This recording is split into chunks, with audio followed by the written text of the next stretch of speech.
So let's talk about this whole internet age we live in, folks. You remember the good old days, right? When you'd actually go outside, meet people face to face, and have real conversations.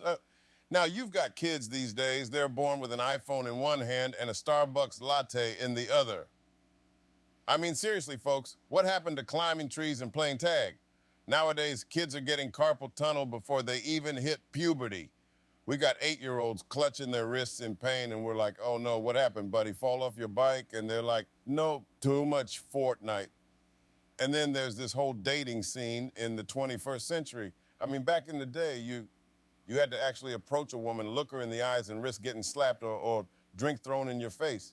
Now, all you got to do is swipe right. You don't even need to wear pants. Now, let's talk about politics for a second.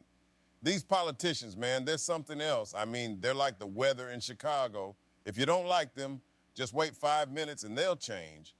They switch positions more often than a yoga instructor on Red Bull. And then there's social media, right? I mean, it's like everyone's living in this alternate reality.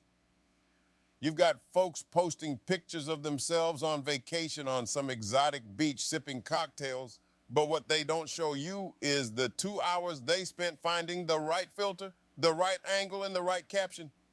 They're all like, living my best life. And I'm like, buddy, if you spend half as much time living your life as you do pretending to live it, you'd actually have a life.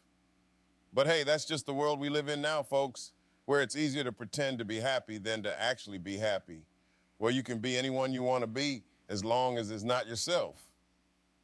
But hey, who am I to judge? I'm just a comedian with a podcast. Anyway, that's all for today, folks. Remember, life's a joke, so you might as well laugh at it. And if you can't laugh at it, well, you can always laugh at this podcast. Stay tuned for more Fennell's Fables, folks.